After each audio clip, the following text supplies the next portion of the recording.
요한복음 7장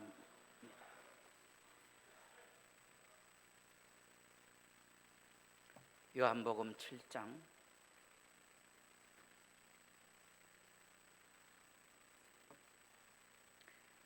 38절입니다. 한 절 다 같이 보겠습니다. 나를 믿는 자는 성경의 이름과 같이 그 배에서 생수의 강이 흘러나오리라 하시니, 이는 그를 믿는 자들이 받을 성령을 가리켜 말씀하신 것이라. 예수께서 아직 영광을 받지 않으셨으므로 성령이 아직 그들에게 계시지 아니하시더라. 이 말씀을 들은 무리 중에서 어떤 사람은 이 사람이 참으로 그 선지자라 하며, 어떤 사람은 그리스도라 하며, 어떤 이들은 그리스도가 어찌 갈릴리에서 나오겠느냐, 성경에 이르기를 그리스도는 다윗의 씨로 또 다윗이 살던 마을 베들레헴에서 나오리라 하지 아니하였느냐 하며, 예수로 말미암아 무리 중에서 쟁론이 되니 그 중에 그를 찾고자 하는 자들도 있으나 손을 대는 자가 없었더라. 아멘. 찬양 있겠습니다.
같이 인사를 나눠보겠습니다. 옆에 있는 분들 쳐다보시고 성령 받으셨습니까?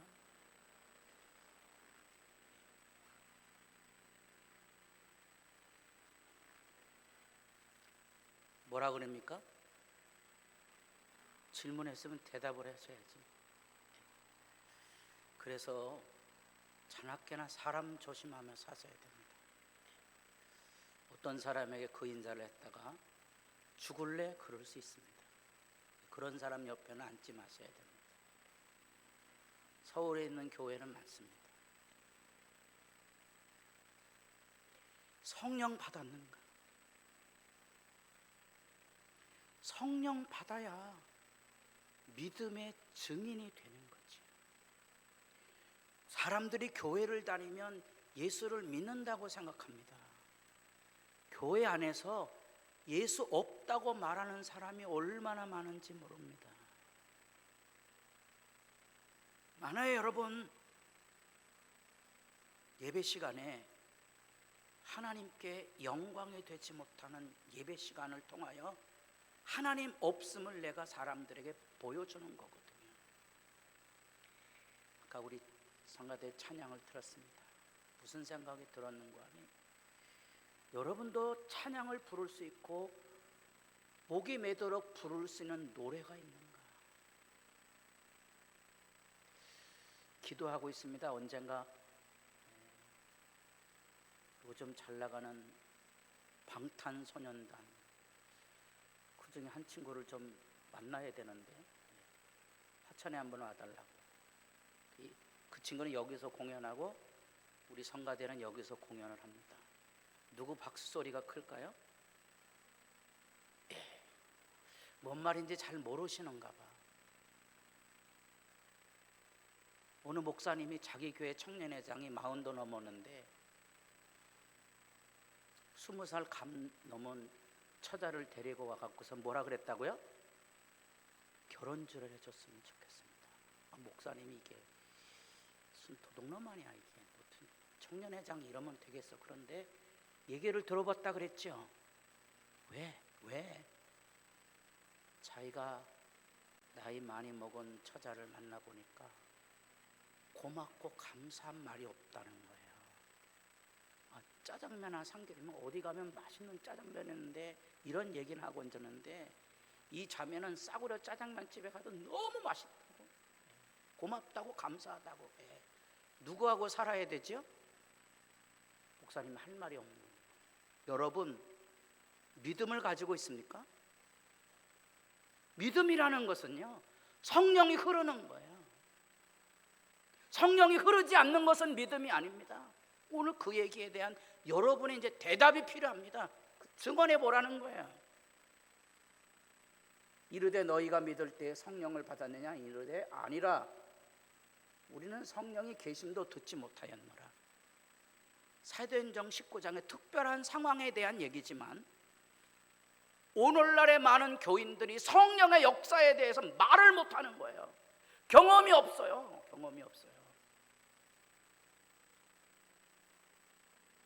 성령 충만하십니까? 이렇게 물으면 아래 위로 훑어본다니까요. 그러니까 예배 시간에 와도 찬송을 못 불러요. 감격이 없어요. 하나님의 말씀을 보아도 그 말씀이 진리라는 거, 내가 그 말씀 앞에 느끼는 전율, 경이로움, 그 말씀 앞에 거꾸러진 통회를 통하여 새 사람이 되는 하늘의 기쁨이 없는 거예요. 그리고 사람들이 예배를 드린다고 그러고 교회 일을 한다고 그래요. 수 틀리면 죽이는 일을 하는 거지. 그거 아니거든요. 그건 성령 받음이 아니에요. 예수 믿는 게 아니라는 거예요. 바울이 이르되 그러면 너희가 무슨 세례를 받았느냐? 대답하되 요한의 세례라. 요한의 세례는 성령이 없어요. 회개의 세례예요. 요한의 세례는 예수를 바라보게 하고 예수를 영접하게 하는 거예요. 우리가 받은 기독교 세례는 성령 받음으로만 확증이 되는 거예요. 우리에게 필요한 것은요, 성령 받았는지를 점검하고 예수께로 돌아가는 거예요. 예수를 찾는 거예요. 예수님 안에 사는 거예요. 이렇게 초막절날 구약 성경에도 없는 과장된 수많은 행사를 초막절에 만들어냈어요. 그 중에 대표적인 게 물 갖다 붓는 거예요. 막 나팔을 불고 여기 다 금그릇 은그릇을 가지고 성전에다 가서 물을 붓습니다. 예수님은 이게 껍데기라는 거 아신 거예요. 초막절에 여기 돌맞을 각오하고 이 축제를 벌이고 있는 곳에 가서 나를 믿는 자는 성경의 이름과 같이 그 배에서 생수의 강이 흘러나리라. 마치 예레미야 7장에 가보면 이 거대한 성전 앞에 서서 여기는 여호와의 전이 아니라, 여기는 여호와의 전이 아니라, 여기는 여호와의 전이 아니라 그랬거든. 돌맞을 각오하고 이 거짓 예배에 대한 고발이었던 거예요. 예수님은 고발이 아니고 진정한 예배를 여기 소개해주고 있는 거예요. 나를 믿는 자는 그 배에서, 누구 배라 그랬죠? 누구 배에서?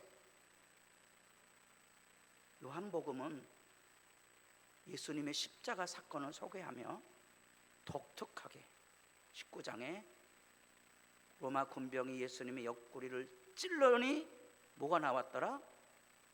피와 뭐가 나왔어요? 물이 나왔어요.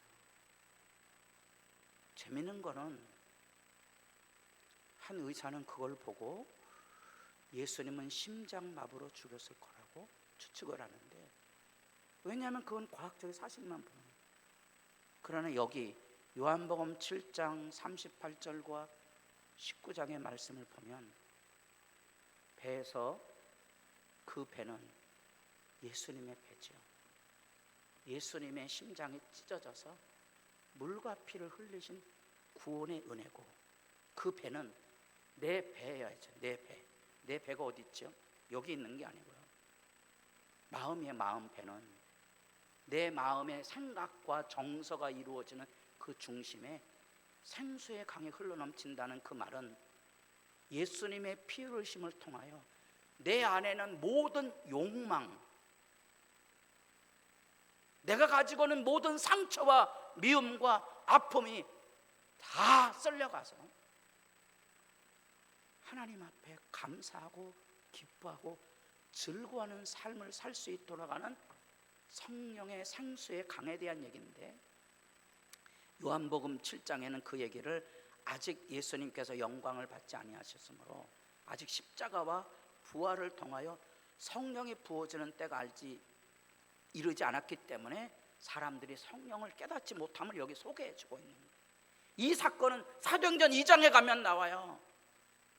성령 받은 예수님의 제자들이 이제는 일어나서 기뻐하고 즐거워하며 예수를 전하고 자기 가진 것을 함께 나누고 병든 자들을 위해서 기도하기 시작하고 옥에 갇히는 위험을 무릅쓰고도 예수를 전하고 예수 이름으로 표적과 기사가 일어나기를 한 마음으로 기도하는 생수의 강이 흐르는 삶이 무엇인지를 생생하게 보여주고 있다는 겁니다.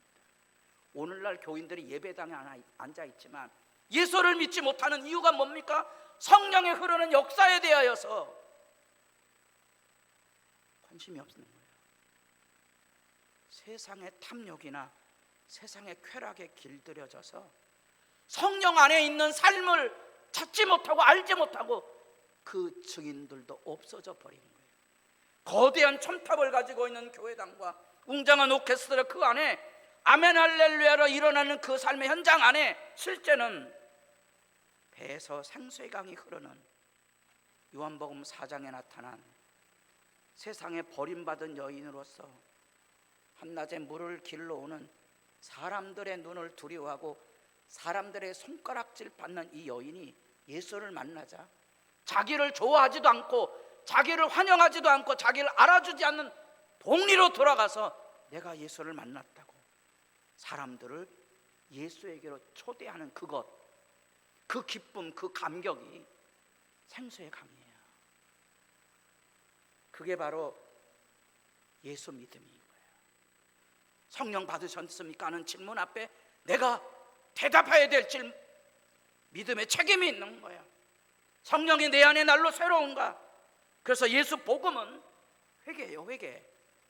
회개하라, 천국이 가까웠느니라.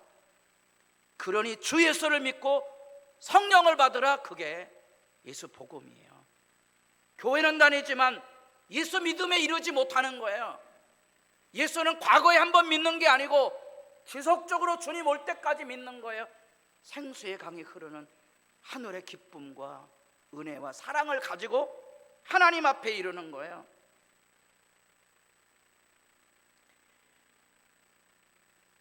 또 그 모든 편지에도 이런 일에 관하여 말하였을 때 우리가 살고 있는 삶의 자리 안에 베드로도 그 중에 알기 어려운 것이 들어있다. 말씀이 쉽지는 않은 거죠. 무식한 자들과 굳세지 못한 자들이 다른 성경과 같이 그것도 억지로 풀다가, 그러니까 뭘 믿는지 모르는 거예요. 그러다가 하나님의 말씀조차도 지멋대로 해석하고 이해하다가 멸망의 길로 내려가는 거예요. 우리에게 필요한 권면이 있어요. 사랑하는 자들아, 여러분 누구 손 잡고 세상 살아갑니까?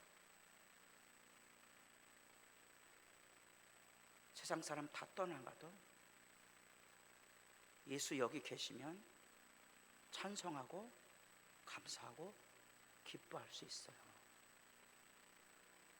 자식을 앞세워도 가족을 이뤄도 기뻐하고 즐거워할 수 있어요. 왜? 모든 것으로 충만히 채워주시는 성령의 부음이 사실이기 때문에 그런 거예요. 사랑하는 자들아, 이 이야기는요, 예수님이 세례 받으실 때 하늘문이 열려진 사건에 대한 증언이에요. 여러분도 예수 믿는 사람이 돼서요, 하늘문이 열려져서 내가 너를 사랑하노라, 내가 너를 기뻐하노라 하신 하나님과의 만남이 분명하셔야 돼요. 여러분도 그 예수 찾고 그 예수 구하고 그 예수 믿으시고 천국에 이를 수 있기를 진실로 바랍니다.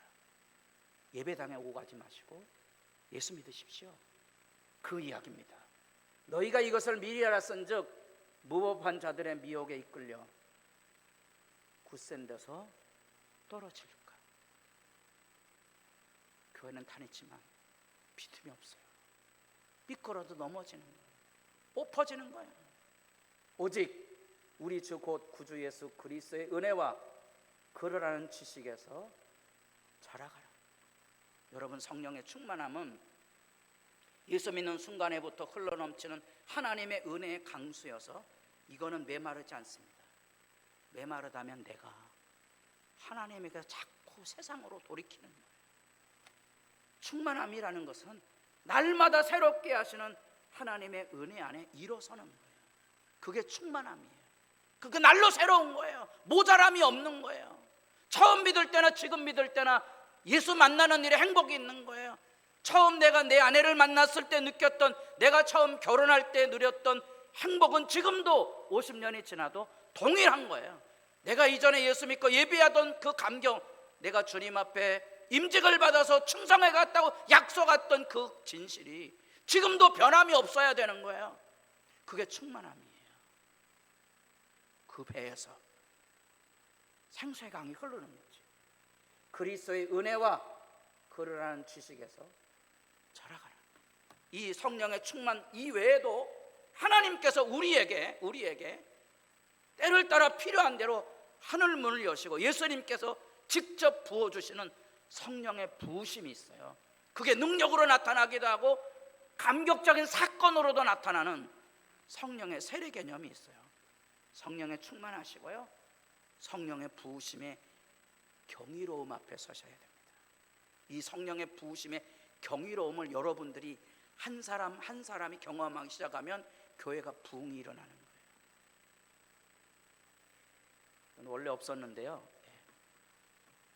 아침에 기도하다가 일부러 이건 그냥 싫어야 되겠다 그래서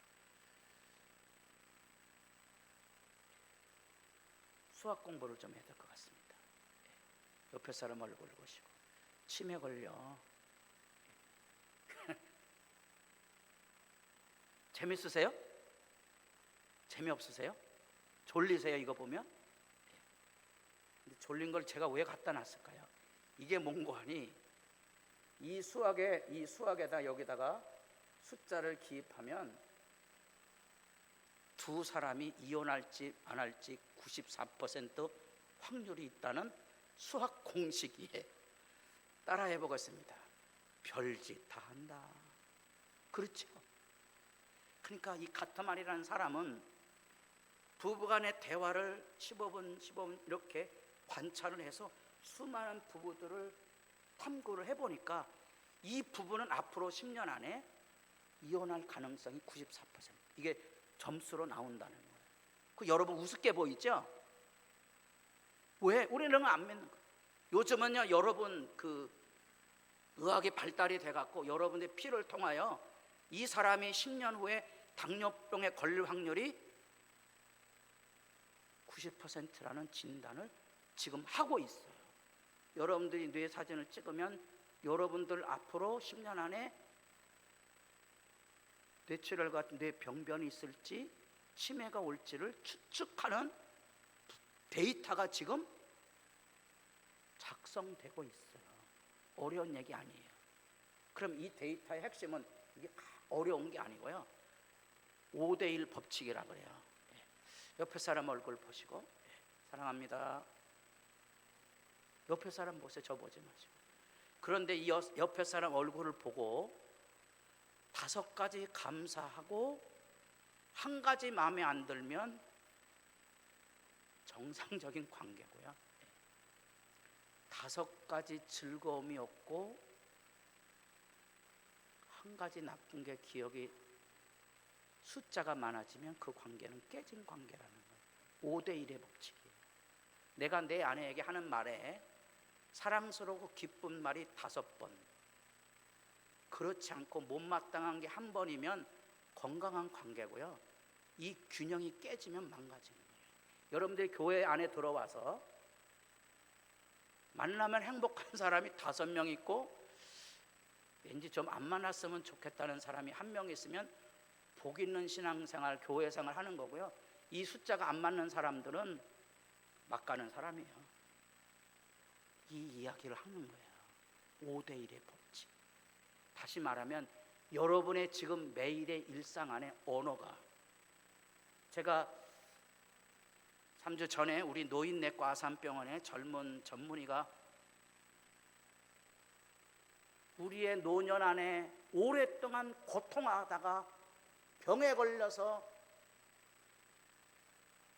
노화로 인하여 무너지지 않도록 하기 위해서 천천히 늙어가는 법을 배워야 된다는 책을 논지를 설명했어요. 그 사람의 상담 사례에 보면 한 사람이 망가져 가는데 그 사람이 직장 생활에 온갖 고통에 찌들려서 그만 똑똑한 젊은이인데 30대 젊은이가 술에 빠지고 삶에 지쳐서 대인기피증까지 열려져 고통받는 자리에 왔어요. 이유를 찾아보니까 삶에 지쳐서 직장에 일에 지쳐 집에 돌아가면 맥주 한 잔 마시는 즐거움에 온몸의 피로가 풀리는 경험을 했다는 거예요. 그 집에 돌아가면 아무리 스트레스를 많이 받아도 맥주 한 잔 마시고 스트레스를 다 풀었는데 문제가 뭐죠? 이게 한 잔이 안 되는 거예요. 그 다음에 그럼 뭐 해야 돼요? 2잔, 3잔. 그러니까 아침에 피곤해 쩌던 거예요.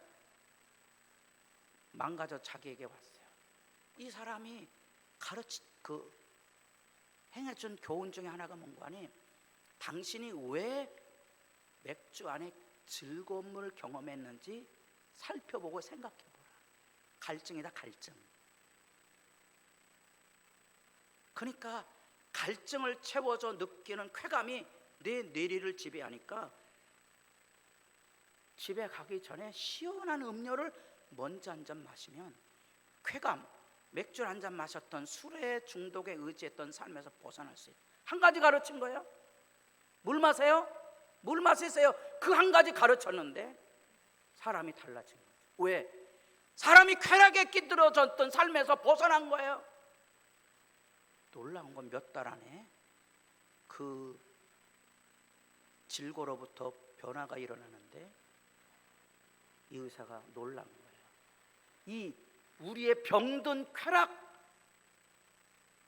이 생활에서 물 한 잔 마시는 변화가 일어났는데 사람이 달라진 것을 보았는데 뭐라고 말하는 거니? 선생님, 요즘 등산합니다. 그래서 몸에 고혈압에 당뇨에 무슨 콜레스테롤 온갖 질병이 찌들어 있던 이 젊은이가 다 정상으로 돌아왔어요. 대부분의 30대 직장인이 제일 싫어하는 게 등산이랍니다. 그래서 의사들도 좋은 건 아는데 권해주지 않는데 아무도 안 따라하니까. 근데 이 사람은 자기가 그런 말도 안 꺼내는데 자기가 만들어가는 거예요. 이 말이 뭔지 아세요? 죄악의 쾌락에 길들여 있지 말라는 거예요. 물 한 잔만 마셔도 바꿀 수 있는데 우리가 그걸 못 바꾸는 거예요. 그게 인간의 어리석음이죠. 눈물 나지 않으세요? 예수 그리스도의 구원, 성령의 역사는요, 사람을 바꿉니다. 그 배에서 생수의 강이 물 한 잔이 아니에요. 예수 믿으면 사람이 바뀝니까? 아멘 하셔야 돼요. 여러분이 증인이 되주셔야 돼요. 사람이 바뀌지 않으면 예수 믿음이 아니죠. 그런데 왜 사람들이 변화되지 않을까? 그 예수 믿음이 언제나 빛과 어둠이 있는 거예요. 아멘과 노맨이 있는 거예요. 하나님의 말씀대로 사느냐, 자기 고집대로 사느냐는 이 창반의 갈등이 있는 거. 오늘 본문에도 예수님의 이 말씀 앞에 어떤 사람은 참으로 그 선지자라, 이 그 선지라는 말은 유대인들이 기다리던 메시아에 대한 표현이에요. 어떤 사람 아예 이 사람은 메시아 그리스도라 이렇게 말하는 사람이 있었어요. 그런데 어떤 사람들은 아니라 그리스도는 갈릴리에서 안 나온다. 그리스도는 어디서 나온다? 베들레헴에서. 근데 예수님, 여러분 마태복음 2장을 읽으신 분은 예수님 베들레헴에 온다는 걸 모르는 사람은 없어요. 베들레헴에 유대인의 왕으로 오신 자가 왔는데도 예배하지 아니하고 헤롯 왕처럼 죽이려 하는 거예요. 여러분, 아무리 교회를 다녀도 하나님의 말씀이 들려질 때에 아멘하지 않으면 믿음에 이르지 못하는 거예요. 여러분의 삶 안에 매일 끊임없이 수도 없이 빛과 어둠, 진리의 얘기와 여러분의 욕망의 얘기가 교차하고 있어요. 어떤 선택을 하느냐가 믿음의 진실이 있는 거예요. 믿음의 진실이 있는지 없는지는 성령의 충만함이 있는가를 보면 아는 거예요. 다시 말하면 내가 이 하나님의 은혜 가운데 있으면 남을 비난하거나 손가락질하거나 억압하는 말을 하지 않아요. 교회 다니면서도 의외로 많은 사람들이 손가락질하는, 당신 기도 안 해서 그래, 당신 봉사 안 해서 그래, 이런 얘기하는 거예요. 아닌데 그거는 바른 방법이 아닙니다. 그 영혼에 대한 눈물과 안타까움과 오래 기다려줌이 있어야 되는 거죠. 더구나 여러분, 병든 사람 보고 운동하라 그러면 운동이 되겠어요? 못해요. 못합니다. 성령의 역사하기를 기도하는 길밖에 없는 거예요. 그게 기다려주는 거예요. 그래서 관계를 망가뜨리지 않아요. 많은 사람들이 부부간의 문제를 얘기할 때도 그래, 아이고 말을 안 듣는다는 거예요. 말 안 듣는 건요, 애들이나 어른이나 똑같아요. 말 안 듣는다고 불평하고 다투는 본인이 잘못된 거지 상대방이 잘못된 게 아닌 거예요. 여러분, 코로나 바이러스로부터 배운 게 있죠. 뭘 배웠어요? 손 씻는 거 배웠고, 하나 예방주사, 면역력을 키워야 된다는 거 배웠잖아요. 나하고 생각이 다른 사람, 내게 고통과 아픔을 주는 그런 삶은 내게 하나님의 은혜 안에 있으면 면역을 키워주는 거예요. 내 의견에 모두 따라주는 삶을 살면 온실 속에 자라나서 건강을 유지하기가 어려워요. 거친 환경에 자라가려면 크고 작은 회방과 시련과 욕먹고 비난받는 것을 잘 극복해 나갈 수 있는 건강성이 중요한 거예요. 그 명령력을 키워주는 게 이 성령의 역사의 실제거든요. 그러니까 원수를 미워하지 말아야 돼요. 내가 건강해질 수 있거든요. 시련이 깊을수록 위로는 더 큽니다. 인생의 바닥에 들어갈수록 하나님의 놀라운 사랑은 생생하게 경험이 되는 거예요. 그래서 우리 인생의 삶 여정 안에 성령의 충만함은 날마다 새로운 거예요.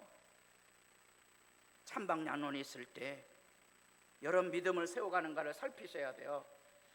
자랑하는 자는 이것으로 자랑할지니 곧 명철하여 누구를 알아야 되는 거예요?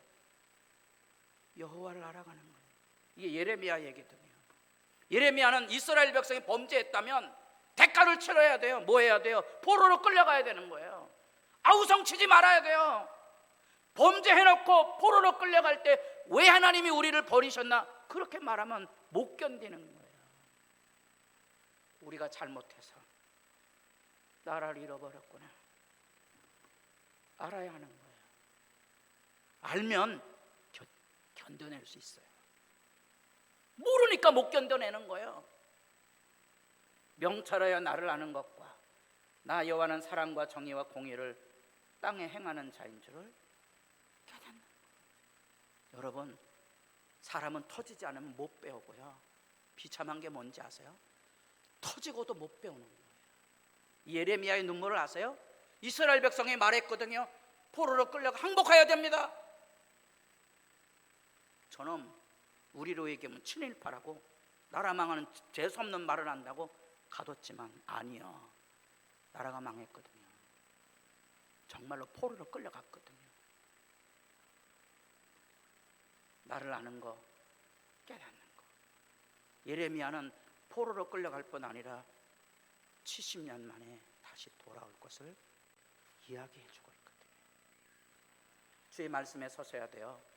많은 사람들이 저마다 옳다고 생각하므로 성령의 역사 말씀을 거절하고 회개하고 예수 믿음의 길로 나오지 않습니다.